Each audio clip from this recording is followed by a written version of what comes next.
संत रामपाल जी महाराज एक ऐसे महान संत जिन्होंने अपनी सतभक्ति, तत्व ज्ञान, करुणा और सेवा के बल पर समाज में नई मिसाल कायम की है। संत रामपाल जी महाराज की अगुवाई में उनके सभी सतलोक आश्रमों से समाज कल्याण के अद्भुत कार्यों ने समाज को सुनहरे भविष्य की एक नई उम्मीद दिखाई है। संत रामपाल जी महाराज से नाम दीक्षा लेने के बाद लाखों लोगों की लाइलाज बीमारियां जैसे कैंसर, एड्स आदि ठीक हुई। संत जी के ज्ञान से प्रेरित होकर उनके अनुयायियों ने लाखों यूनिट रक्तदान किया। संत जी ने लाखों बहन बेटियों का दहेज मुक्त विवाह करवाया।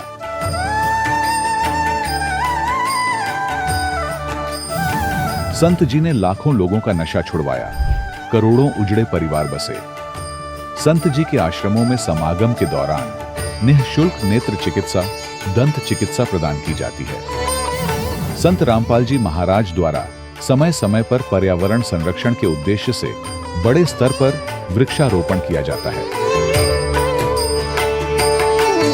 संत जी ने जरूरतमंदों को तत्काल राहत पहुंचाने के लिए एम्बुलेंस सेवा शुरू की। संत जी अपने अनुयायियों को देहदान के लिए प्रेरित करते हैं, जिससे मानवता की सेवा और चिकित्सा क्षेत्र में सुधार हो सके।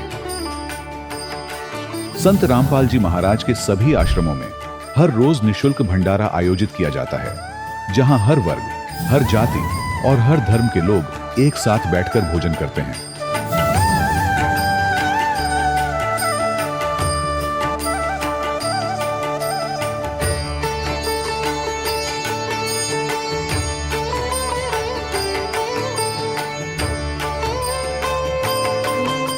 संत रामपाल जी महाराज की अन्नपूर्णा मुहिम ने गरीब और बेसहारा लोगों के जीवन में एक नई ऊर्जा और उम्मीद को जन्म दिया है।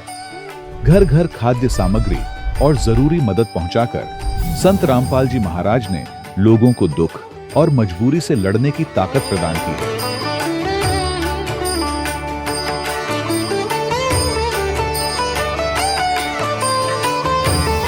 संत रामपाल जी महाराज द्वारा गरीब लोगों के लिए घर बनवाने का अद्भुत कार्य एक ऐसी मिसाल कायम कर रहा है जो सदियों सदियों संत जी की उदारता और दया भावना के तौर पर जाना जाएगा।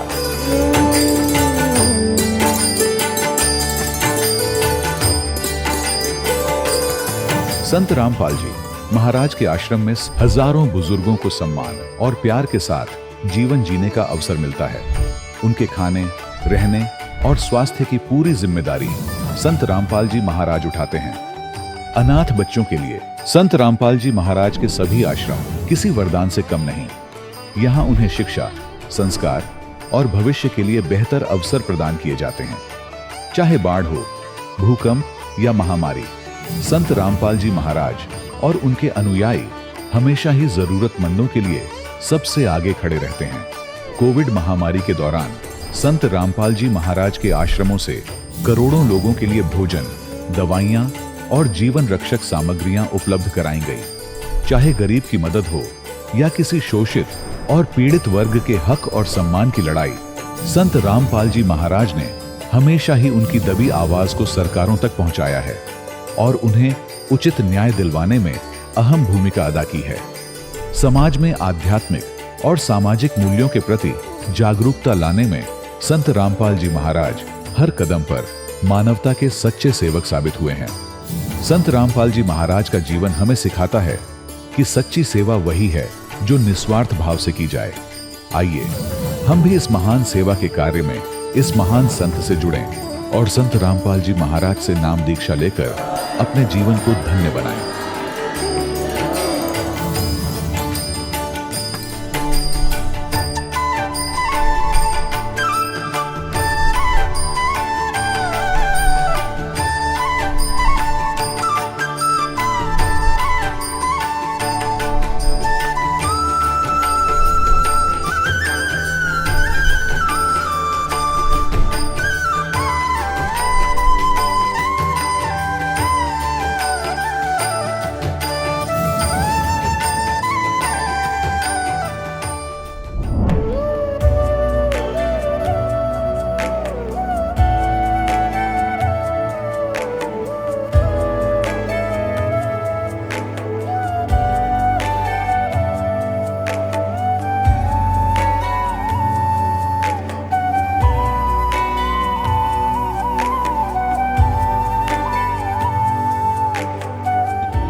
परमात्मा को पाने तथा उसका वास्तविक लाभ प्राप्त करने के लिए पवित्र बाइबल में प्रमाण है कि प्रभु ने मनुष्य को अपना ही स्वरूप बनाया।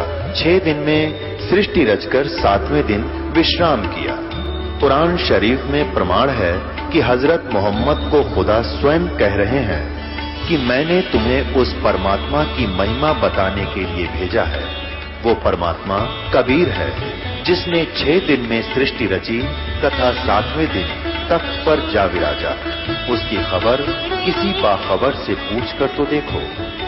कृपया अवश्य सुनिए जगत गुरु तत्वदर्शी संत रामपाल जी महाराज के अमृत वचन। सत साहिब दर्शकों, जब कोई व्यक्ति अपने धर्म में प्रचलित हर प्रकार की भक्ति साधना अपनाने के बाद भी आर्थिक तंगी, मानसिक तनाव और शारीरिक कष्टों से मुक्त न हो पाए, तो उसके मन में यह प्रश्न उठना स्वाभाविक है कि क्या जो साधना वह कर रहा है वह वास्तव में शास्त्रों के अनुसार है भी या नहीं। दर्शकों, कुछ ऐसी ही मार्मिक कहानी है पटियाला, पंजाब की रहने वाली ज्योति जी की।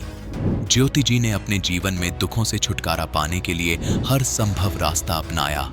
मंदिर, गुरुद्वारे, सब जगह माथा टेका, व्रत उपवास किए, पूजा पाठ किया, इस आशा में कि शायद कहीं से तो उनके जीवन के कष्ट समाप्त हों। लेकिन अफसोस दर्शकों, इतनी कोशिशों के बावजूद न तो उनकी आर्थिक समस्याएं कम हुई, न मन को शांति मिली और न ही शारीरिक पीड़ाएं खत्म हो सकीं। हर जगह से उन्हें निराशा ही हाथ लगी और उनका विश्वास भीतर ही भीतर टूटने लगा। लेकिन दर्शकों, आज ज्योति जी का कहना है कि उनका जीवन उस दिन पूरी तरह बदल गया जब इन्होंने संत रामपाल जी महाराज से नाम दीक्षा ग्रहण की। दर्शकों, आखिर ऐसा क्या है संत रामपाल जी महाराज द्वारा दी जा रही भक्ति साधना में जो ज्योति जी जैसे लाखों श्रद्धालु अन्य धर्म गुरुओं की शरण छोड़कर संत रामपाल जी महाराज की शरण में आ रहे हैं? आखिर इसके पीछे की सच्चाई क्या है? आइए दर्शकों, सुनते हैं ज्योति जी की कहानी, उन्हीं की जुबानी। बहन जी नमस्कार। सत साहब जी। क्या नाम है जी आपका? ज्योति। कहाँ से आए हैं आप? पटियाला से। संत रामपाल जी महाराज से कब जुड़े आप? हमने 11 अप्रैल 2010 में ली हमने। संत रामपाल जी महाराज की शरण में आने से पहले आप क्या भक्ति साधनाएं करते थे? मैं 18 साल से ब्रह्मा कुमारी के आश्रम में जाती थी और उससे पहले बचपन से ही मैं देवी देवताओं की पूजा करना, वैभव लक्ष्मी का व्रत करना, ये सब करती थी। जो हमारे घर के बड़े करते थे, पीरों पे चद्दर चढ़ाना, मतलब सब कुछ करते थे हम। आपने 18 साल तक ब्रह्मा कुमारी पंथ में साधना की है। वहाँ की भक्ति साधना के बारे में बताइए और बताइए कि आपको वहाँ पर साधना करने से क्या क्या लाभ मिला। देखो, हमें तो यही नहीं पता था कि भक्ति करने से लाभ भी मिलता है, हानि भी होती है। बस भक्ति करनी है तो करनी है, कुछ इतना खास वो नहीं था। संत रामपाल जी महाराज की शरण में कैसे आना हुआ? हमारे एक पड़ोसी हैं, वो एक बार जा रहे थे कहीं, तो ट्रेन में उनको एक पुस्तक मिली ज्ञान गंगा। तो वो खुद तो पढ़ी नहीं उन्होंने और हमारे भगत जी को आके दे गए। कहते हैं कि तुम फ्री बैठे रहते हो और ये पुस्तक पढ़ लो, तुम तेनू पढ़न दा बहुत शौक हैगा।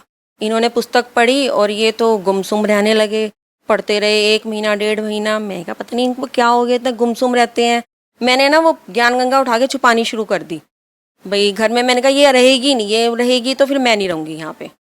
तो इन्होंने फिर लड़ाई करनी, तो दे रही है कि नहीं दे रही, रात के 3-3 बजे तक बैठ के ज्ञान गंगा पढ़नी है। तो मैं बड़ी परेशान थी। मैंने घर की हर कोने में छुपा ली वो ज्ञान गंगा, और लेकिन इन्होंने पढ़नी नहीं छोड़ी। फिर मेरा ना पार्लर है, तो मेरे पार्लर पे जो लड़कियां लगी हुई हैं, एक दिन ये उनको ना ज्ञान समझा रहे हैं। तो मैं ऐसे डस्टिंग कर रही थी, काम कर रही थी, जैसे मेरे को नहीं कुछ बता रहे थे, बस ये उनको समझा रहे थे। तो मैंने सुना कि भाई ऐसे देवी देवताओं की पूजा नहीं करनी चाहिए। एक लड़की थी, वो माता को बहुत मांगती थी, तो उसको हमेशा समझाते थे कि तू मत करा कर, तेरी साधना गलत है भाई, कुछ लाभ नहीं होने वाला, तू हमारे गुरु मतलब जो ये पुस्तक पढ़, तेरे को कुछ मिलेगा। तो वो कहते हैं भैया तुसी अपने कोल ही रखो, मैं नहीं रखनी है, मैं नहीं पढ़नी है पुस्तक। मैं जब ये ना पढ़ा, मैं ऐसे पीछे मुड़ी। मैंने कहा ये भाई इतने साल में ब्रह्मा कुमारी के आश्रम में जाती थी, शिव बाबा को मानती थी, नहाते समय, दुख सुख में, हर समय शिव बाबा मेरे मुंह से निकलता था। तो भाई आप तो 1 महीना हो गया ये पुस्तक पढ़ रहे हो और अभी भी चुपचाप बैठे हो। कहते यही कारण है कि मैं गुमसुम रहता था। मैंने कहा अच्छा। फिर उन्होंने समझाया, मैंने पूरा ज्ञान भी नहीं समझा इनसे। और क्या कहते हैं, मैंने कहा तुम चलो, मेरा कोई एड्रेस वगैरह कहीं से मिल सकता है? कहते हैं कि भाई इस पुस्तक में सब कुछ लिखा हुआ है। इन्होंने शाम को कोई 3-3:30 बजे का टाइम था जब इन्होंने ज्ञान बताया, और मैं रात को इनकी जान खा गई कि आप चलो चलो भाई मैं आपके साथ हूँ। तो इन्होंने कहा ठीक है। कहते हैं मेरे पास पैसे नहीं है। मैंने कहा मेरे पास है, ₹750 हैं मेरे पास, हम चलते हैं। हमने खाना वाना बनाया और अपने घर को लॉक करा, जल्दी हम पहुंच गए। और वहाँ पे जाके फिर उन्होंने हमें एक वो फॉर्म दिया कि भाई पहले आप ये नियमों को पढ़ो, ऐसे नहीं कि भाई तुम नाम ले लिया और चले गए, ऐसे नहीं मिलता नाम। पहले इनको फॉलो करने की तुम में हिम्मत है तो तुम नाम मिलेगा, नहीं तो नहीं मिलेगा। फिर हमें 1 घंटा दिया कि तुम सोच विचार कर लो। फिर हम लोग बैठ गए, फिर ये पढ़ेंगे, कहते हैं देख इसमें करवा चौथ का व्रत नहीं है। मैं कहा देखो इसमें लिखा है दारू नहीं पीनी, इसमें लिखा है तीर्थ स्थान पे नहीं जाना। मतलब हमने 1 घंटे में ना तर्क वितर्क किया, आखिर में डिसीजन यही हुआ कि भाई मैं कुछ भी ऐसा नहीं करूंगा, दारू वारू नहीं पीऊंगा। मैं कहा मेरे को कौन सा व्रत करने से क्या मिल रहा है, भूखे रहना पड़ता है, मैं भी नहीं रखूंगी व्रत। तो जी हमने फिर नाम ले लिया, और नाम लेते ही जो हमारे साथ हुआ वो मैं बयान भी नहीं कर पाऊंगी, आप भी थक जाओगे माइक पकड़ पकड़ के, मेरा इतना दिल भरता है। देखिए, आपने संत रामपाल जी महाराज से नाम दीक्षा ली है, आपने कुछ नियम पढ़े, जो नियम आपने पढ़े उनमें आपने देखा कि तीर्थ व्रत नहीं करना चाहिए। आपने क्या सोचा? क्या उनमें ऐसी कोई चीज भी लिखी थी कि क्यों नहीं करना चाहिए? आपने एक बार भी जानने की कोशिश नहीं की आखिर ये चीजें मना क्यों की गई हैं? ये सब गलत थी और हमें पता नहीं था कि हम अब तक यही करते आ रहे हैं, हमारे बड़े बुजुर्ग भी यही करते आ रहे हैं और हम भी यही कर रहे हैं। तो मुझे लगा कि नहीं, ये सही नहीं है, ये बिल्कुल ठीक नहीं है। जो भी इसमें लिखा है कि तीर्थों पे जाना करना, क्या मिलता है जाने से? आते हुए रास्ते में किसी का एक्सीडेंट हो जाओ, क्या कर लोगे तुम? और अब हमारे ही मतलब कुछ पड़ोस में है, एक सरदार फैमिली है, तो अब उनका एक बेटा हैगा, उसको पहले किडनी खराब हो गई थी। तो फिर वो तो बेचारे इतने लंगर चलाते हैं, इतनी छबील चलाते हैं। अब पता चला कि उनके लड़के को कैंसर हो गया। बताओ फिर क्या फायदा लंगर का, क्या फायदा ये छबील लगाने का? इतने तुम पाठ कराते हो, जब उसका कोई तुम्हारे को फायदा नहीं हो रहा। मेरे हिसाब में तो ये भक्ति नहीं, आपको क्या लगता है इतना सारा दान करने के बाद भी, भंडारा करने के बाद भी आखिर लाभ क्यों नहीं मिलता? तो हमारी साधना गलत थी, हमें अब पता चला। पहले तो भेड़ चाल में जैसे जो करते मनमना आचरण, चलो जी यहाँ पे पीर पे चद्दर चढ़ाओ, यहाँ व्रत रखो करो, यहाँ जल चढ़ाओ, धागा बांधो, इन सब में कुछ नहीं है। आपको क्या लाभ मिला संत रामपाल जी महाराज से नाम दीक्षा लेने के बाद? तो जिस दिन से नाम लिया मुझे आज तक लाभ ही लाभ मिल रहा है। क्या आपके पति पहले नशा करते थे संत रामपाल जी महाराज से नाम दीक्षा लेने से पहले? नशा करते थे जी, वो ड्रिंक करते हैं। अब तो परमात्मा का नशा करते हैं, भक्ति का नशा करते हैं वो। सबसे पहले लाभ तो ये हुआ कि भाई मेरे को 4-5 साल मेरे मुंह पे पैरालिसिस हो गया था। दिल्ली में डॉक्टर्स को दिखाए, पटियाला में दिखाए, एक फिजियोथेरेपी को दिखाए, न्यूरो का डॉक्टर उसको दिखाए, कहीं से कोई आराम नहीं आया। आखिर में मैं हार ही गई थी। मेरे को ब्रश करती थी, इधर कुछ नहीं फील होता था, कंघी करती थी, सिर में भी सुन्न रहता था, मतलब इतना पोर्शन मेरा सुन्न, पता नहीं क्यों छोटा होता जाता रहा मुंह। ये तो सारे कहते पैरालिसिस है, सारे टेस्ट कराए, कुछ किसी को समझ नहीं आया। आपके पास रिपोर्ट्स हैं वो पैरालिसिस की? हैं, इस वक्त नहीं है मेरे पास, इस वक्त नहीं है, पता नहीं कहाँ होगी। मैं तो ध्यान भी नहीं रखा उस चीज़ का इतना। लेकिन जब मैं इस ज्ञान में आई तो फिर मेरे को किसी ने कहा कि भी तुम अफीम खा लो, मतलब पहले, तो मैंने वो भी खा ली, मुझे उससे भी आराम नहीं है। नाम लेने के बाद मैंने अफीम खाई है, मुझे पता ही नहीं था कि भाई इतना ये भी नशा हो गया या कुछ है। मैं तो एज ए दवाई खाई है उसको। तो फिर क्या कहते हैं अपना, मेरे को ना वहाँ पे आश्रम पे गई, ऐसे हम भक्तनियाँ बात कर रहे थे कि बिना, मैंने कहा मेरे मुँह पे ना पैरालिसिस का अटैक हुआ है, वो ठीक नहीं हो रहा। कहते हैं आप ना गुरुजी से प्रार्थना लगा दो। अब हमें तो प्रार्थना लगानी भी नहीं आती थी संत रामपाल जी से। अभी हमें 1 महीना हुआ था, हम पहली हाजिरी लगाने गए थे, तो हमें तो प्रार्थना लगानी भी नहीं आती थी, हमें तो सीधा गुरुजी से ही कह दिया। मैंने कहा गुरुजी भाई मेरे ना मुंह पे सुन्न रहता है और मैं बहुत परेशान हूँ। तो गुरुजी कहते हैं बेटी तेरा नाम खंडित हो गया, अफीम खाई थी ना। बताओ उनको कैसे पता चल गया? कहते हैं मैं अफीम खाई थी ना, तुम्हारा नाम खंडित हो गया। गुरुजी ने कहा, तो गुरुजी ने कहा, संत रामपाल जी ने कहा कि जाओ तुम अपना नाम शुद्ध कराओ। मैं रोती रोती गई, मैं कहा हाय मेरा नाम खंडित हो गया, तो मतलब मेरे भगत जी को तो पहले सतनाम मिल जाएगा और मेरे फिर लेट हो जाऊंगी। मैं रोती रोती गई, फिर मुझे उन्होंने कहा कि भाई ऐसा कुछ नहीं होता, आप नाम शुद्ध करा लो, ठीक हो जाएगा। वो दिन गया, ये दिन आया, 6 साल हो गए, मुझे तो याद ही नहीं कि इस साइड था कि इस साइड था, मुझे ये भी याद नहीं। मैं बिल्कुल ठीक हूँ, स्वस्थ हूँ। लोग कहते हैं कि तू मोटी है, थायराइड चेक करा ले। क्यों चेक करा लूँ? हमारे गुरुजी तो किसी को छींक भी नहीं आने देते, मैं तो नहीं कराती थायराइड चेक। संत रामपाल जी महाराज से नाम दीक्षा लेने के बाद आपको क्या लाभ मिले? सर लाभ तो इतने हैं कि आप थक जाओगे, लेकिन मैं इन शॉर्ट थोड़े थोड़े बताती हूँ कि ये सबसे पहला लाभ तो ये है कि पिछले 20 साल से हमारे घर में जन्माष्टमी के दिन सांप ने आना ही आना था। तो फिर जब से हमारे गुरुजी से नाम लिया हमने, जन्माष्टमी वाले दिन ही सांप आया होगा, हमें नहीं मिला कहीं भी। थोड़े दिन हो गए, दुकान में कहते हैं कि ज्योति बहुत बदबू आ रही है, समझ ना आए। इधर उधर देखा, कोई चूहा मरा हुआ, नहीं समझ आया। देखा तो इतनी लंबी पूंछ दिखी हमें, बिल्कुल गुरुजी के मंदिर के नीचे। जब देखा तो इतना लंबा सांप, और उस सांप में मोरियां हुई हुई हैं, सुंडियां चल रही हैं उसमें। तो हमने कहा ये कितना बड़ा चमत्कार है। सबसे बड़ा चमत्कार तो ये, वो दिन गया ये दिन आया, परमात्मा की कृपा से हमारे घर सांप नहीं आया। और हमारे बैंक बैलेंस में कभी आज तक 50,000 भी नहीं हुए, और हमारे को परमात्मा ने 6 महीने के अंदर सत्यनाम के बाद हमें गाड़ी दे दी। और सबसे बड़ा लाभ है कि अभी ताजा है कि हमने मकान की रजिस्ट्री करानी थी, तो रजिस्ट्री का खर्चा आया 80,000 रुपये। तो मेरे भगत जी परेशान, कहते कोई लॉटरी डाल लेंगे फिर करा लेंगे ये। मैंने कहा तुम गुरुजी पे छोड़ दो, तुम क्यों टेंशन ले रहे हो। आप यकीन नहीं करोगे कि 4 दिन बाद हमें मैसेज मिला कि भाई हमारी रजिस्ट्रियाँ सबकी खुली पड़ी हैं और बहुत कम पैसे लग रहे हैं। हमारे मकान की रजिस्ट्री पिछले महीने 6,000 में हो गई है। कितना बड़ा चमत्कार है। जितने पैसे मुझे चाहिए होते परमात्मा मुझे शाम तक दे ही देते, जहाँ से मर्जी दें वो। जैसा कि आपने बताया कि पहले आप ब्रह्मा कुमारी पंथ से जुड़े हुए थे और कहा जाता है कि गुरु नहीं बदलना चाहिए, लेकिन अब आपने संत रामपाल जी महाराज को अपना गुरु बना लिया है, तो आपसे सवाल ये है कि पहले आप ब्रह्मा कुमारी पंथ में थे और अब आपने गुरु बदला है और संत रामपाल जी महाराज को गुरु बनाया है, क्या आपने कोई पाप किया गुरु बदल करके? नहीं, तब मेरे को थोड़ा सा डर लगा था। मैंने अपने घर से मंदिर भी नहीं उठाया था। मैं कहा नहीं कहीं कुछ हो ना जाए। पहले तो हमारे को हंसी भी नहीं आती थी। हम लोग सोचते हैं ये हंस कैसे रहे, हमें तो हंसी भी नहीं आती, इनको क्यों हंसी आती है। जैसे संत रामपाल जी ने हमारे सिर पे हाथ रखा तो हमें लगा कि हमारे सिर पे कोई बड़ा है, हमारा भी कोई है इस दुनिया में।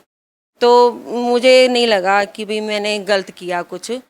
भाई डॉक्टर से एक डॉक्टर से आराम नहीं मिलेगा, दूसरे डॉक्टर के पास जाएंगे। अब मंदिर में जाते थे, पीरों पे भी जाते थे, ब्रह्मा कुमारी के यहाँ भी जाते थे, वो भी तो इतने बीमार रहते हैं। अगर वो खुद का ही नहीं कर सकते तो हमारा कहाँ से करेंगे। अभी हमारे इधर पटियाला की आएंगी निर्मल बहन जी, तो उनको पिछले कहीं मतलब 5-6 साल पहले उनको कैंसर हो गया था और वो कैंसर से मरी हैं।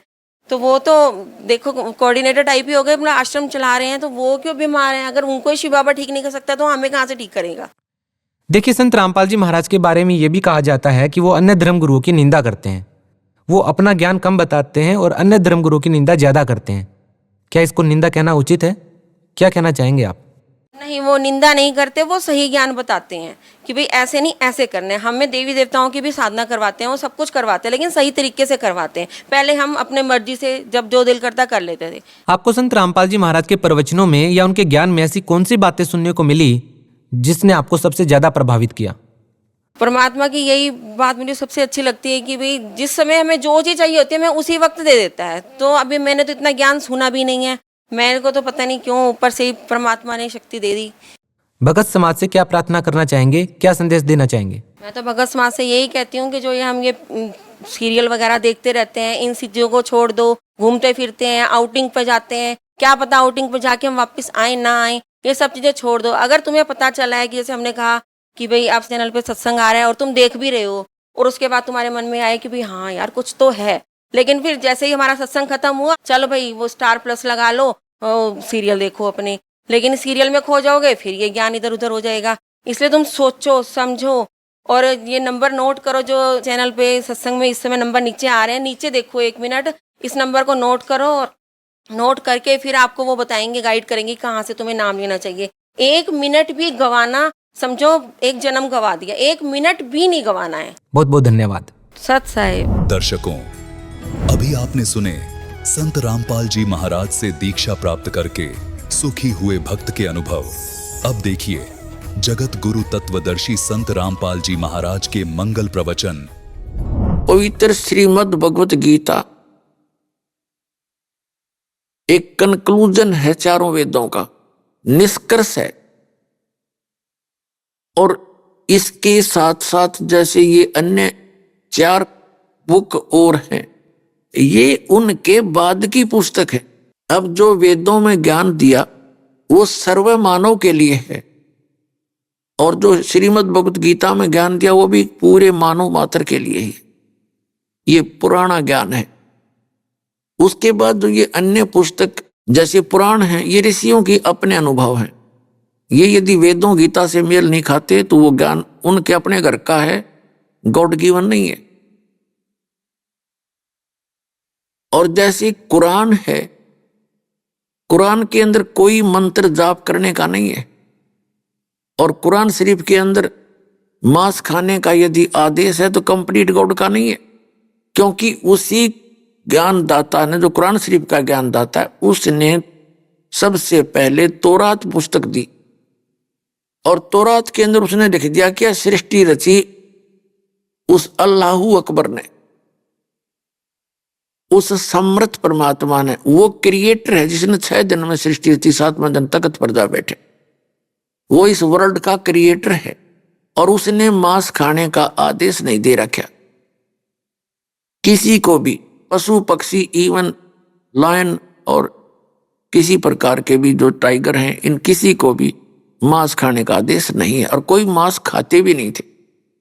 फिर इसने आगे चल के जो जबूर दी पुस्तक, उसी ने उतारी दाऊद जी के ऊपर, और ईसा जी को इंजिल बुक दी, उसमें वो बार बार वर्णन करने की आवश्यकता नहीं समझी उसने। और उसने उस क्षेत्र में जहां ये लोग बसे हुए थे, क्योंकि ये काल है, इसने तो आपको यहां चाहे आप किसी तरह जीवित रखो, इसने खाने के लिए आपको पालना है। तो इसने आदेश दे दिया उसमें कि मांस खाओ, ऐसे पशुओं का खाओ, ऐसे का ना खाओ, सूअर मत खाओ, गाय खाओ, बकरे खाओ, फलाना खाओ। तो ये इस इनकम्प्लीट गॉड यानी इस डम्मी गॉड का आदेश है, जो कुरान शरीफ का ज्ञान दाता है। यही पवित्र कुरान शरीफ का ज्ञान दाता है, यही पवित्र इस श्रीमद् भगवत गीता का ज्ञान दाता है।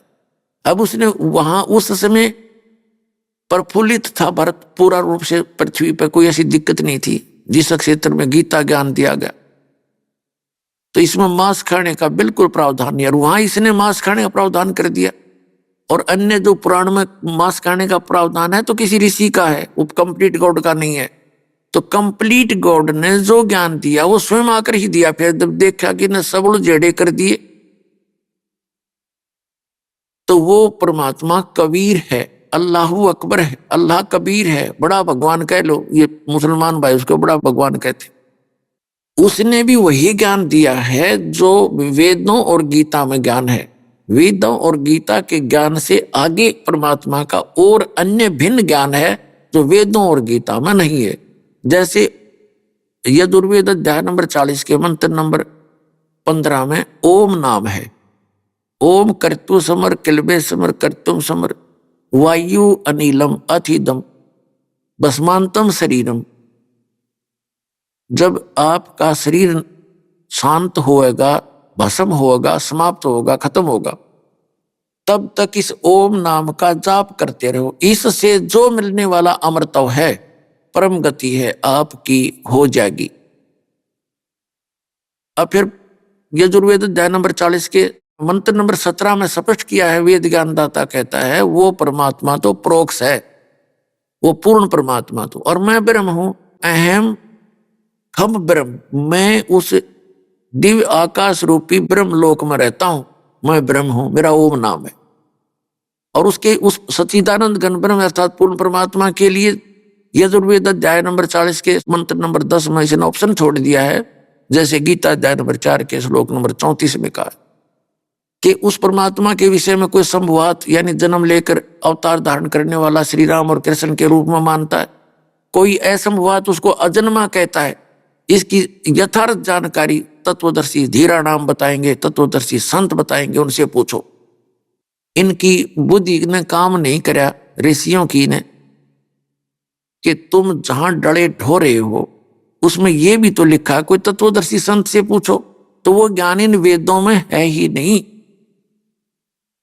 और परमात्मा ने बताना चाहा, मनु जी से मिले, मनु जी ने उनका वामदेव नाम रख लिया। वामदेव माने उल्टा ज्ञान प्रसार करने वाला, पता क्या कर ले इस काल के एजेंटों का। ये ईब दया हुई परमात्मा की, बच्चों आपके ऊपर सत्कर मान लियो, आपको स्वयं शिक्षित करना पड़ा। अगर आप पहले शिक्षित हो जाते तो पहले बेईमान हो जाते। शिक्षा हमें बेईमान बनाती है, घना चतुर बनाती है, और समाज में रहने के लिए घनी चतुरता नहीं, अपनी नेक नीति और सभ्यता की ज्यादा आवश्यकता होती है। और इसने दोनों खत्म कर दी हमारी। छोटे छोटे बच्चे देखे कैसे वस्त्र पहन के चलेंगे और कैसे मांग मूंग पाड़ कर नू करते चले, ये कोई एक सभ्य समाज के रहने का और बसने का ढंग है। तो इसने बिगाड़ दिया अपने को। लेकिन परमात्मा को पता था इसने तो मैं संभाल लूंगा इस ज्ञान से, जो थोड़े बहुत ये बिगड़ेंगे तो इस ज्ञान से अपने आप सीधे हो जाएंगे। गलत ज्ञान से बच्चा बिगड़ जाता है, सही ज्ञान से सुधर जाता है। कब सपने में भी नहीं याद आऊंगी बकवाद इसके कभी, जब ये ज्ञान से रंगा जाएगा। तो इसलिए परमात्मा ने यह शिक्षा आपको देनी पड़ी। इसने बहुत गणा बखेड़ा तो कर दिया हमारे जी ने, कितना समाज बिगड़ दिया, कितना देख लो लाज शर्म रही नहीं, छोटे बड़े की रही नहीं, बकवाद चलती हैं। ये मोबाइल परमात्मा ने बनवाया आपके लिए, इंडिया टीवी आपके लिए बनवाए ताकि आप भक्ति करा करोगे। अब तो बकवाद कर रहे हो, फिर इनके अंदर केवल परमात्मा की चर्चा चला करेगी, नहीं तो ये टीवी फूट जाएंगे अपने आप ही, इनमें आग लगनी शुरू हो जाएगी।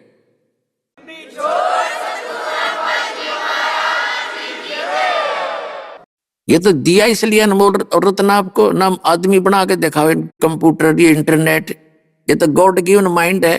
और ये फूले पड़े साइंटिस्ट, याडन गड्ढे थे साइंटिस्ट, 4 युग हो गए एक रेड में, एक रेडू ढंका नहीं बना सके, 6 खच्चर जोड़ का एक रेडू इस रत्न के सीटे अंडा करते थे, कहाँ थे इनके पास वो। अब दास का जन्म हुआ किसान परिवार के अंदर, फसल को निकालने के लिए एक छड़ा लाया करते, छड़ा यानी एक झाड़ काट के, और उसने उस घेर के वो सारा फसल गेहूं की पकी हुई, और उसको ऊपर बैलों कर उसने अंडाए जाते छड़े ने, और वो एक महीने में जाकर सूत में आता, वो 100 मन गेहूं मुश्किल थे, अरे 100 मन गेहूं काट दे कट कट कट कट दे घंटे के अंदर। तो ये गॉड गिवन आपके लिए दिया कि समय को आप भक्ति में लाइयो, जब ताशा खेलन पे लागे, राजनीति की बतलाओ है, टीवी पाँख पड़े बैठे रहे, फिल्म देख के सारा परिवार, फिर राम नाम की चर्चा सुना करोगे। आपने ये सुहावे नहीं किए बकवाद जो आजकल आपको बहुत अच्छी लग रही है, ये तो बालकों का खेल है। तो ये परमात्मा ने दिया ये ज्ञान आपको, वही मनुष्य पहले थे वही मनुष्य आज है, इसलिए बनवाया कि आप मेरे को पहचान और पीछा छुड़वा लो। तो आपके साथ बहुत बुंडी बन रही है, बहुत बुरी बनी हुई है, या कोई जीवन है? सारा दिन एक पेट के लिए धक्के खांदा अंडा, 100 झूठ बोला है, फिर रिश्वत ले हुए, कर्म फोड़ा अपने, आगे गधा बन के फिर लटकांता को मार के। तो यह दुर्गति आपने दूर दिखाई देगी सामने, जब आपकी मोतिया में हट जाएगा या काल की भांग उतर जाएगी, और भांग उतरेगी सत्संग से। आज तक सत्संग नहीं मिला आपको, सत्कर मान लियो पुणात्मा हो, आपको सत्संग नहीं मिला, ये बकवाद बताने वाले मिले हैं जिनको खुद ज्ञान नहीं, और आंशिक ज्ञान कहीं थोड़ा सा सुना दिया, बोली आत्मा है परमात्मा की तरफ में भटक ही रही है, तो वो उनके पीछे हो लिए।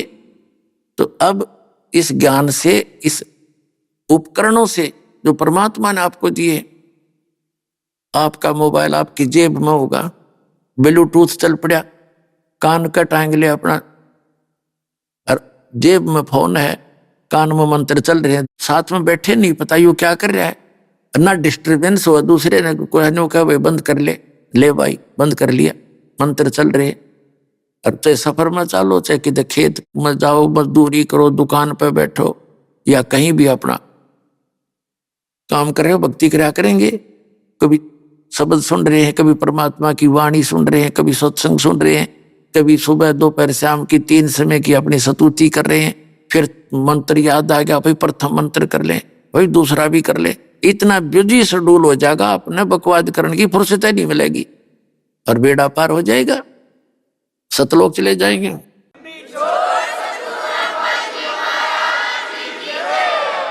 तो जो प्रसंग चल रहा था पुण्यात्माओं के, गुरु गोविंद दोनों खड़े किसके लागू पाए, बलिहारी गुरु अपना जिन गोविंद दियो मिलाए। परमात्मा बताते हैं कि एक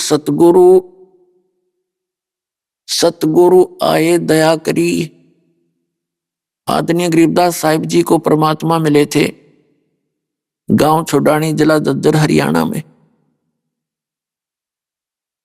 खेतों में गऊ चरा रहे थे, 10 वर्ष के बालक थे, और आदरणीय गरीबदास साहिब जी, उनका मूल गांव करोथा, जिला रोहतक, जहां अपना आश्रम है, जो वहां के मूल निवासी थे। और छुडानी गांव है जिला झज्जर के अंदर, वहां आदरणीय गरीबदास साहिब जी के नानका थे, यानी मामा थे वहां, उनकी मम्मी थी वहां की माँ, उनकी माता जी गांव छुडानी की थी। और उनकी माता जी का नाम रानी देवी था। भगतमती रानी का कोई भाई नहीं था, इसलिए गरीबदास साहिब जी के पूज्य पिताजी श्री बलराम जी धनखड़ गोत्र के थे, जाट थे, वो किसान। छुड़ानी के अंदर वो घर जमाई रूप में रहा करते थे। तो वहां 12 वर्ष हो गए थे रहतों को, 12 वर्ष से वहां रहते को हो गए थे। पहले लाज शर्म घनी हुआ करती थी, तो 12 वर्ष में जाकर के संतान प्राप्ति हुई आदरणीय गरीबदास साहिब जी। और गरीबदास जी के नाना जी के 1400 एकड़ लगभग जमीन थी, 1400 एकड़ यानी 2500 बीघा, बड़ा बीघा होता था वो, जो वर्तमान के 2.25 बीघों का, 2.5-3 बीघों का 1 बीघा होता था। तो इतनी जमीन थी, वर्षा हो जाती कुछ बोई जाती, बाकी वैसे खाली रखा करते। पशुपालन ज्यादा करते थे। तो गरीबदास जी भी, क्योंकि पहले तो सब कोई स्कूल सकाल में जाते नहीं थे, विद्यालय में छोटे बच्चे ही अपने खेतों में काम लग जाते थे। मजदूर का मजदूरी करता, दुकानदार का दुकान पर बैठने लग जाता, किसान का अपने पशुओं के साथ खेतों में ले जाया करते। तो वो परमात्मा कहते हैं गोता मारूं स्वर्ग में, वो अल्लाह अकबर, वो पूर्ण परमात्मा, कंप्लीट गॉड, परम अक्षर ब्रह्म, गोता मारूं स्वर्ग में जा बैठूं पाताल। और गरीबदास जी को जो परमात्मा का ज्ञान हुआ, कहते हैं गरीबदास ढूंढता फिरो अपने हीरे मोती लाल। आप वो हीरे मोती लाल हो, परमात्मा कैसे खोज कर लाए आपको? किसी के पास अपने दूसरे बच्चों के द्वारा पुस्तक बंटवाई है, कहीं पर सीडी भिजवाई है, कहीं पर वैसे कोई टीवी के माध्यम से ज्ञान भिजवाया है, तो आप उसके लाल हो। ये गुत्ते मर मर के आपको निकाल निकाल कर ला रहा है संसार रूपी इस सागर से। तो वो परमात्मा अपने उसी उद्देश्य से गोता मारूं स्वर्ग में अर्जा पैठू पाताल। गरीबदास जी के उनकी वर्णन करे भगवान की महिमा की कबीर साहब यूं कहते हैं कि गरीबदास ढूंढता फिर वो अपने हीरे मोती लाल। तो वहां पहुंच गए छुड़ानी में। ये मार्च, अभी फागुन आएगा ना, फागुन उतरते की द्वादशी यानी फाल्गुन सुदी द्वादशी को दिन में 10 बजे सी, पहले तो और ज्यादा गर्म दिन हो जाते थे दिन के, वहां बालू रेत ज्यादा होता था तो गर्मी सी हो जाती है। बच्चे सभी पाली, बड़े छोटे जितने 10-15 पाली थे, वो एक जंडी का पेड़ होता था उधर, पीपल पेपड़ नहीं होते थे, जैसे डिजर्ट था, ज्यादा मरुस्थल टाइप था। एक जंडी के पेड़ के नीचे बैठ कर अपना रोटी खा ली, भोजन खा रहे थे। तभी परमात्मा सतलोक से आकर उतरे, थोड़ी सी दूरी पे किसी को दिखाई दिए नहीं, वहां से पैदल आते दिखे जैसे साधु संत फकीर एक जिंदा महात्मा के रूप में। तो वहां आकर के उन बच्चों से राम राम करी। बच्चों ने देखा, और बड़े बड़े भी पाली थे, बड़े उम्र के, 40 के, 45 के, 50 के, 20 के। सबसे छोटी उम्र के गरीबदास जी थे, 10 वर्ष के। उन्होंने सबने मिलकर कहा, महाराज जी भोजन पा लो, भंडारा खाओ। परमात्मा ने कहा, भोजन तो मैं खा के आया हूं भाई, अपने गांव से। उन्होंने पूछा, आपका गांव कौन सा है? कि सतलोक। अब उन्हें क्या पता, पालियों ने सतलोक होगा, कोई गांव होगा भाई। कि बाबा जी भोजन ना खाते तो दूध तो पीना पड़ेगा, दूध बिना पिए तो हम जान नहीं था अपने पास से, क्योंकि हमें पाप लगेगा, साधु संत बगैर कुछ खाए पिए जाओगा। तो परमात्मा ने कहा कि भी ऐसा कर, अगर दूध पिलाना चाहते हो तो कंवारी गाय का दूध पिया करूं मैं, कंवारी गाय का। वो पाली जो बड़ी उम्र के थे वो कहने लगे, बाबा जी तेरी दूध पीने की नीयत को ना बकवाद करे तू, अब तो मजाक करते हो हमारे साथ, कंवारी गाय दूध देती है। परमात्मा ने कहा, देख लो भाई, दूध पिलाना तो पिलाओ, और कुंवारी भी गाय दूध दे देती है, ऐसी क्या बात है। उनकी वार्ता हो रही थी, तभी गरीबदास जी उठे। 10 वर्ष के बालक, जैसे बालक का स्वभाव प्रारंभ से ही अच्छा होता है ऐसे बच्चे का। एक गाय थी जो कुंवारी गाय थी, बच्चिया उसकी लाडली सी, उनकी रस्सी बांध रखी थी गले में, उसकी पकड़ कर रस्सी और गले से वहां लिया हुआ गाय उसके साथ साथ वो लेती थी, इतनी उसका लगाव था उनमें। अल्लाह के खड़ी कर दी परमात्मा के सामने। अब देखो महाराज जी, इसका बच्चा था नहीं, छोटे छोटे थन है, उसका हाथ मारे थना के नीचे गरीबदास जी। गऊ बहुत शरीफ होती है, बहुत सी गौएं। अब देखो इनका दूध तो है, देगी कैसे? तब परमात्मा ने कहा कोई एक पात्र है, कोई मटका कलश छोटा कहाँ जी है, साफ करके रखा हुआ, वो कहते हैं इसके नीचे लगाओ। गरीबदास जी नीचे लगा लिया। कबीर साहब खड़े हुए और थपकी मारी, गाय को आशीर्वाद दे दिया कमर पे।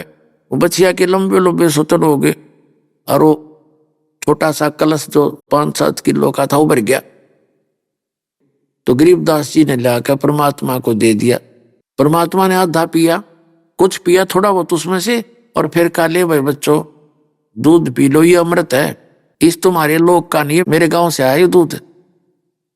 तो उन बड़े जो पाली थे उन्हें सोचा इस बाबा जी में तो कोई जादू तंत्र जानता है, इसने कुंवारी गाय का दूध निकाल दिया, ये तो पाप का दूध है, हम ना पीवे। वह तो उठ के चले गए। वो दूसरे कहने लगे ना बेरा तू किस जाति का है और तेरा जूठा हम नहीं पीवे। वो तो उठकर चले गए। गरीबदास जी बैठे रह गए। अगला महाराज मुझे दो, और ला के मुंह जितना पीना था वो पी लिया, बाकी रख दिया। तब परमात्मा ने उसको समझाया बेटा भक्ति करते हो तुम? कहाँ जी करते हैं, हमारे गांव में, हमारे यहाँ दूसरे गांव के अंदर एक शिव जी का मंदिर है, वहां माथा टेक के आते हैं, वहां मेले भरते हैं और वे राम कृष्ण की भक्ति करते हैं, राम राम कृष्ण कृष्ण। परमात्मा ने फिर सारा ज्ञान बताया बेटा, और यहाँ जो है ये भक्ति कुछ ना है, जो भक्ति तुम कर रहे हो इसमें तो 84 लाख योनियों में जाना पड़ता है। क्या बताते हैं? सुखदेव ने 84 भुगती बना पजावे खरवो, और तेरी क्या बुनियाद पुरानी तू पेंडा पंथ पकड़वो। परमात्मा ने कहा सुखदेव ऋषि जैसे महापुरुष ने जिसने खूब डटकर भक्ति की, वो भी 84 लाख योनियों में गधे की योनि तक को प्राप्त हुआ। और तेरी क्या बुनियाद प्राणी तू पेंडा पंथ पकड़वो, तो वो मार्ग पकड़ जो सत मार्ग है, आदि सनातन मार्ग है, जो शाश्वत स्थान पर ले जाने वाली सत भक्ति है। अब गरीबदास जी ने कहा कि और भी कोई भक्ति है, इस भक्ति से ऐसे ऐसे दुर्गति होती है, तो वो कौन सी भक्ति है, कौन भगवान है इनसे ऊपर? तो परमात्मा उनकी आए तो उसी उद्देश्य से थे। वो उन बच्चे की प्रबल इच्छा देखकर उनकी आत्मा को साथ लिया, शरीर वहीं छोड़ दिया, बच्चा बैठा है ऐसे, और आत्मा को ले गए ऊपर।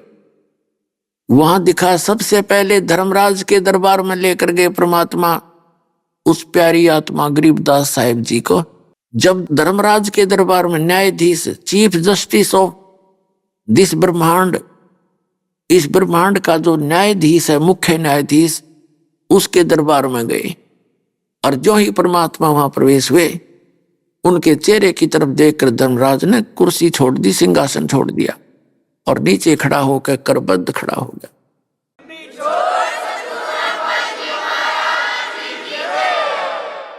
पुण्यात्मा, ये धर्मराज ना ब्रह्मा जी के लिए आसन छोड़ा है, ना विष्णु जी के, ना शिव जी के, क्योंकि इनका भी ये अकाउंट रखता है।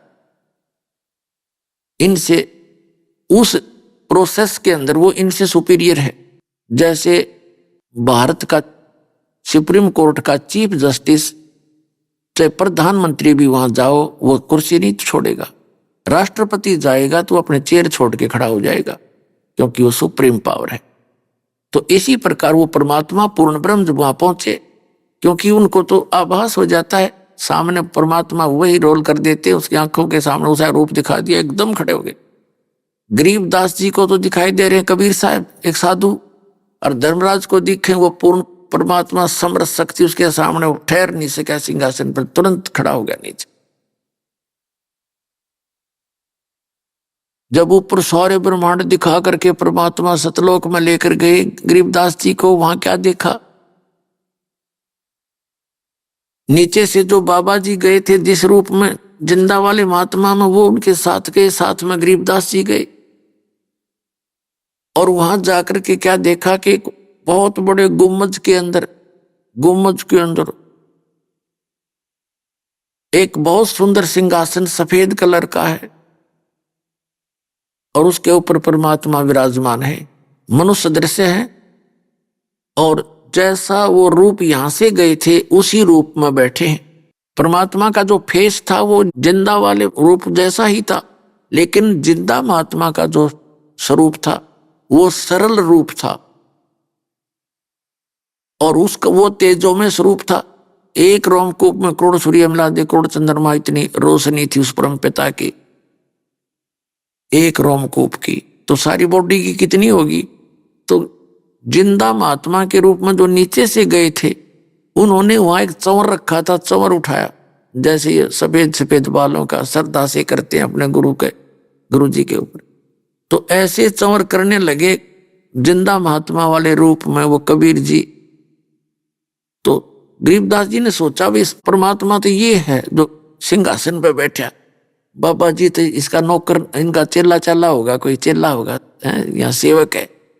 इतना सोच ही रहे थे, इतने में वो तेजो में शरीर खड़ा हुआ, सिंहासन छोड़ दिया और प्रार्थना की कि भगवान बैठो। अब जिंदा महात्मा के रूप में जो नीचे से गए थे वो बैठ गए सिंहासन पर दच के, और वो तेजो में शरीर खड़ा हो उठा के चंवर लेकर के उस मालिक पर नीचे से गए थे जिंदा महात्मा सिंहासन पर बैठे, ओवरऑल कंट्रोलर के क्रिएटर के सिंहासन पर बैठे हैं और वो तेजो में शरीर उन पर चंवर कर रहा है जैसे सेवादार किया करते हैं। अब गरीबदास जी बालक कभी यूं देखा, कभी उसकी तरफ देखा, ये क्या हो गया।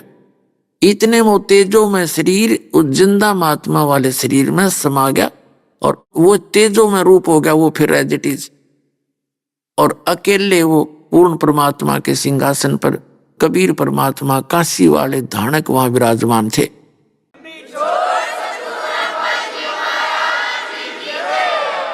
और चंवर उनके सिर पर अपने आप ऑटोमेटिक घूम रहा है। तब परमात्मा ने कहा कि बेटा गरीबदास, वो गंदा लोक है, वो काल का लोक है, और उस लोक में आप देख रहे हो बेटा कोई जीव सुखी नहीं। और यहां देखो तेरे बहन भाइयों से मिल ले, घूम फिर के जा, यहाँ कोई बुढ़ापा नहीं, कोई रोग नहीं, किसी चीज का अभाव नहीं। ये सारे ठाठ हैं। जो तुम यहाँ बाजे गाजे डांस नूंस यहाँ करते हो ना, यहाँ ना करो। बच्चा स्कूल में बकवाद करता है वो फेल हो जाता है। आपने ये सुख वहां मिलेंगे सतलोक में, वहां तुम कितने फंड कर लियो, लेकिन वो शिष्टाचार से होंगे, वहां सारी चीज मर्यादा के अंदर होती है, सब सुख आपको वहां प्राप्त होंगे। बिना किए निष्कर्म में मोक्ष होगा आपका, बिना करे वहां आपको भोजन मिलेगा। सदाबहार वृक्ष हैं, बड़े बड़ाए भंडार भगवान के, पके पकाए पकवान रहते हैं, वो खराब नहीं होता मटेरियल वहां का कभी भी। तो गरीबदास जी ने वो देखा जगह जगह सारे सब तरह के, तो इन्होंने बोले, वो कहने लगे भगवान वहां तो मरना है, वहां तो मृत्यु होनी है मालिक। आज मैं 10 वर्ष का हूं, 40-60 वर्ष पाछे फिर मृत्यु होगी। वहां तो अपनी कोई वस्तु है ही नहीं, मुझे यहीं रख लो दाता, नीचे ना भेजो। बालक था, रोने लग गया। तब परमात्मा बोले बेटा ऐसे नहीं बनेगी बात।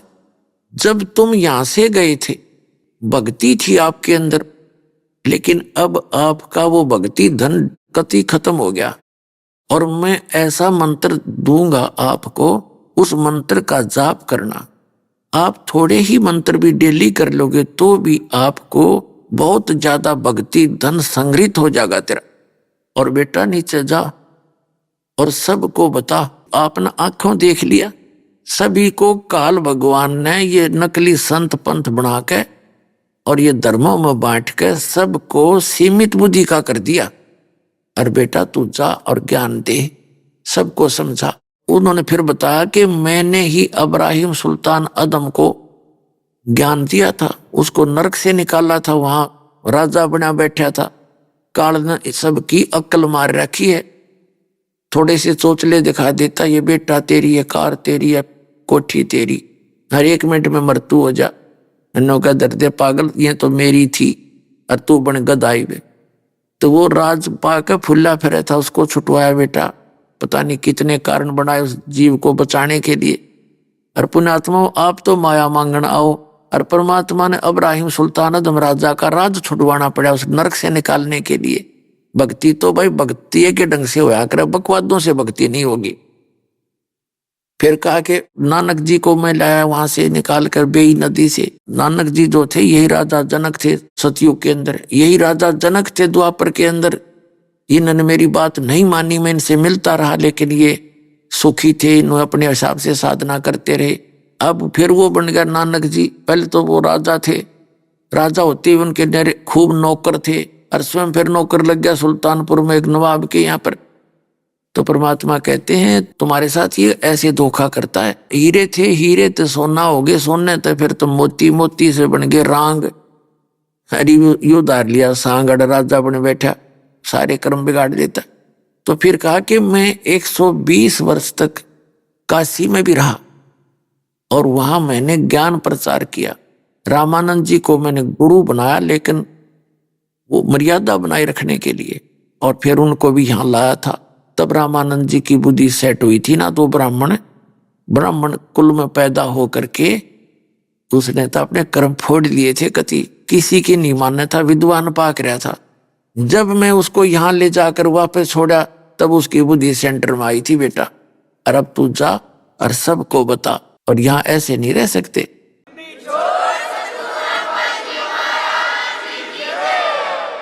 उसी दौरान क्या हुआ, ऊपर जो परमात्मा उनको ले गए थे प्यारी आत्मा गरीबदास साहिब जी को, पीछे से पालियों ने देखा कि बाबा जी तो चला गया और उसको बुलाओ गरीबदास को। गरीबू का करें, गांवों में थोड़ा सा नाम को बिगाड़ के ही अच्छा मानते हैं। गरीब नाम था, गरीबू नाम कहने लग गए। गरीबू ने खोजो लड़की का लड़का कहाँ है और उसको खड़ा करो। उसका नंबर आ गया गौओं को संभालने का, वह नंबर ला कर पाड़ी 1 घंटा 13, 2 घंटा 13।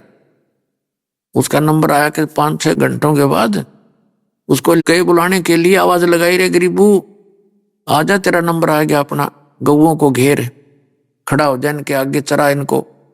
अब बिल्कुल निकट जा लिया तो बिना बोले वो, क्योंकि वो तो आत्मा जारी ऊपर खोखा रखा था। अब उस साथी ने आकर के उसको पकड़ के ला, भगत जी खड़ा हो ले, चल तेरा नंबर आ गया। वो गिर गए, गिरते तो वहां उन्होंने देखा इसमें सांस नहीं तो मर गया। सारे पाली इकट्ठे हो गए, 2-3 गांव में भागे आए, लड़की का लड़का मर गया। इस संदेश को सुनते ही, इस दुख भरी खबर को सुनते ही दोनों माता पिता बेहोश हो गए, क्यों 12 वर्ष में संतान प्राप्त हुई थी। अभी आपने सुने संत रामपाल जी महाराज के मंगल प्रवचन। आइए अब सुनते हैं संत रामपाल जी महाराज से नाम दीक्षा लेकर सतभक्ति करके अद्भुत लाभ प्राप्त करने वाले अनुयायी के विचार। दर्शकों, मनुष्य को अपने जीवन में भक्ति साधना करते हुए भी सुख, शांति और घर में बरकत की कमी महसूस होती है। कुछ ऐसी ही कहानी है उत्तर प्रदेश के गोरखपुर में रहने वाले राजू दास जी की। राजू जी ने निरंकारी पंथ में 25 वर्षों तक भक्ति साधना की, लेकिन इसके बावजूद भी इन्हें अपनी शारीरिक परेशानियों से मुक्ति नहीं मिली और नशे की लत ने भी इन्हें घेर लिया।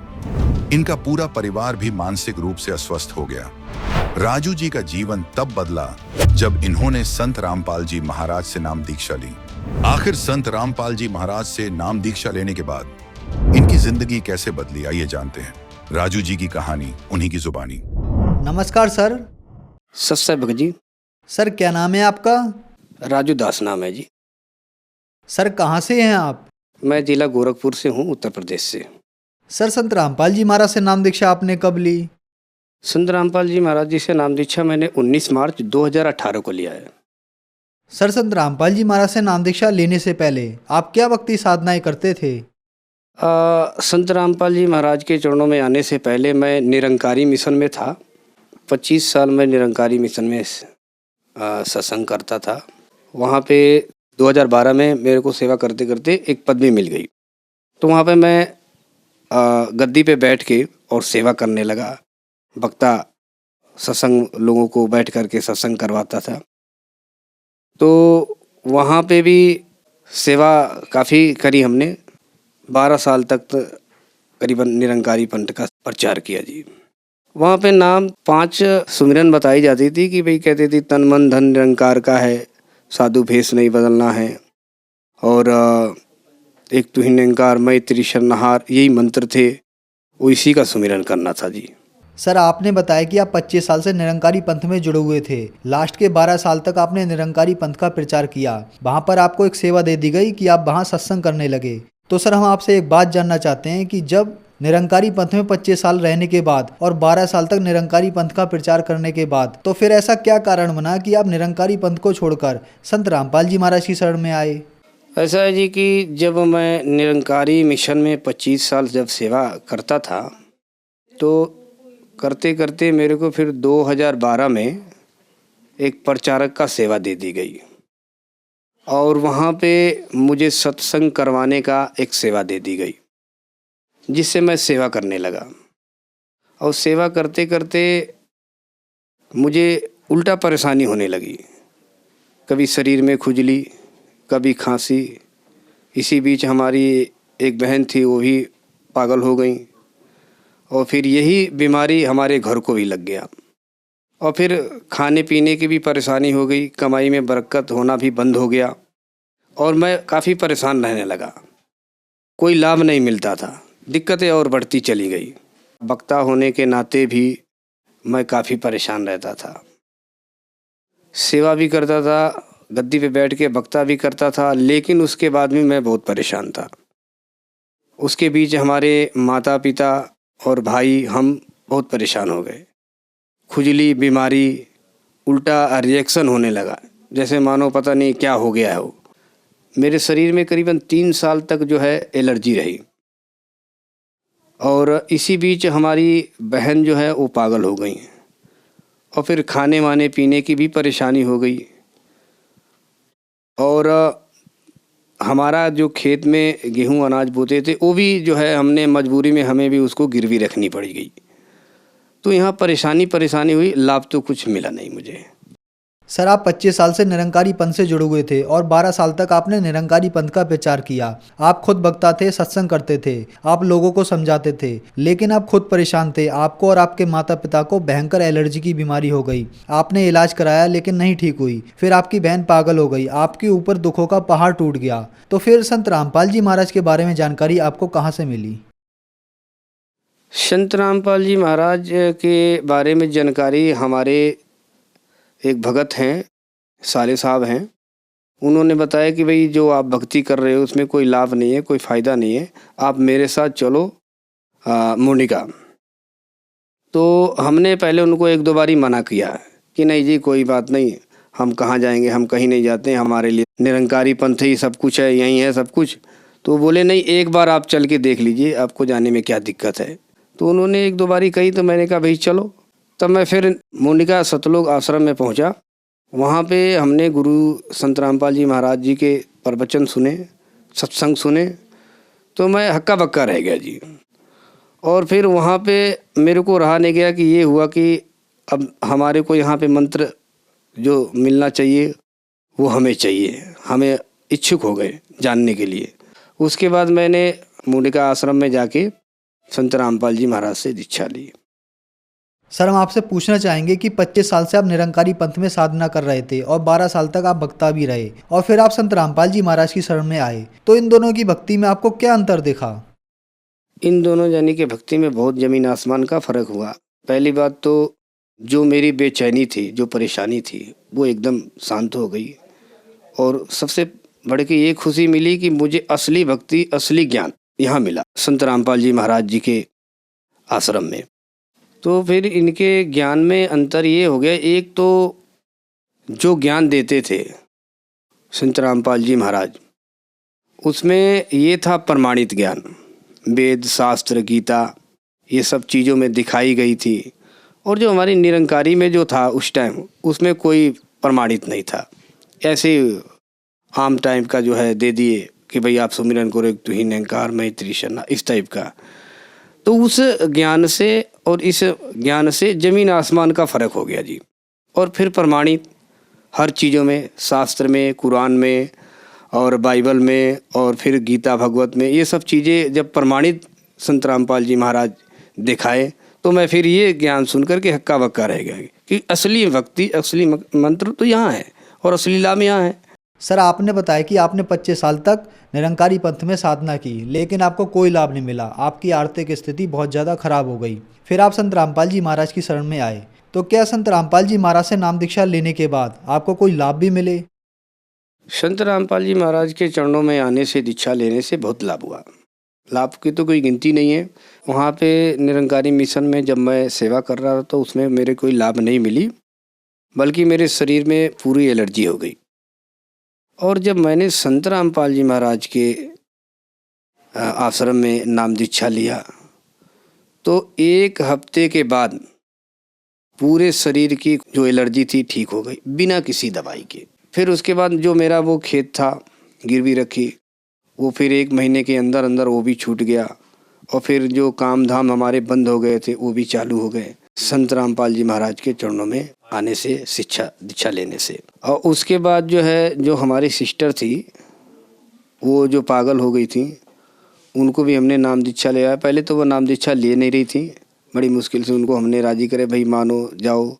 तो उसके बाद हमने अपनी बहन को भी संत रामपाल जी महाराज जी से दीक्षा दिलवाई, तो उनको भी ये राहत प्राप्त हुई, वो भी ठीक है अभी।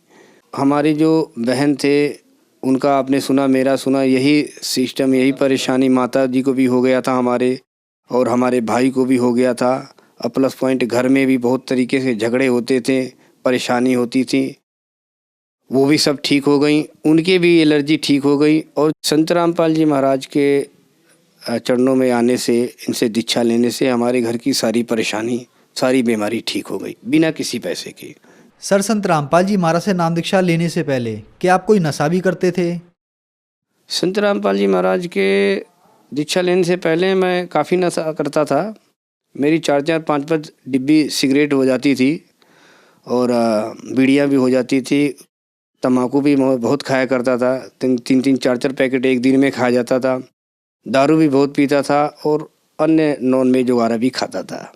सर, आपने बताया कि आप शराब पीते थे, सिगरेट पीते थे और मांस भी खाते थे। तो क्या संत रामपाल जी महाराज से नाम दीक्षा लेने के बाद आपकी ये बुराइयां छूट गईं?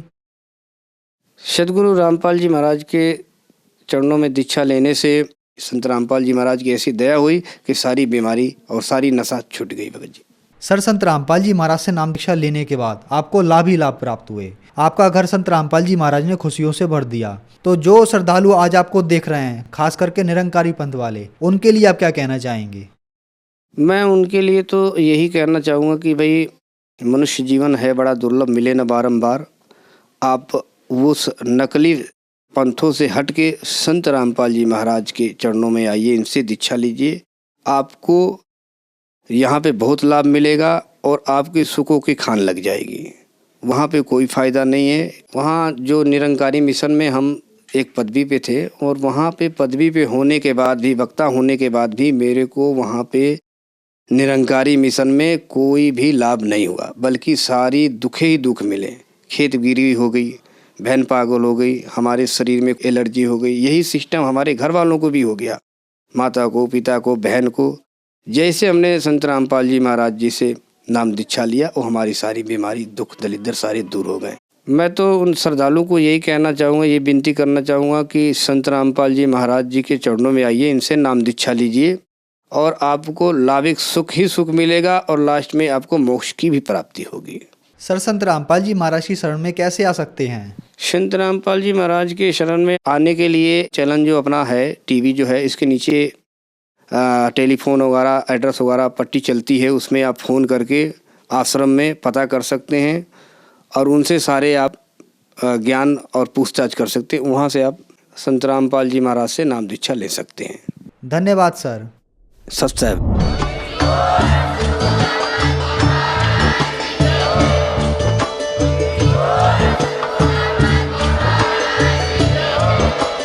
आप सुन रहे थे जगत गुरु तत्वदर्शी संत रामपाल जी महाराज जी के मंगल प्रवचन। अधिक जानकारी के लिए विजिट कीजिए हमारी वेबसाइट www.jagatgururampalji.org। संत रामपाल जी महाराज जी के शुभ आशीर्वाद से पूरे विश्व भर में 500 से भी ज्यादा नाम दीक्षा केंद्र हैं, जिन पर संत रामपाल जी महाराज जी द्वारा ऑनलाइन निःशुल्क नाम दीक्षा दी जा रही है। अपने नजदीकी नाम दीक्षा केंद्र का पता करने के लिए संपर्क करें 8222880541।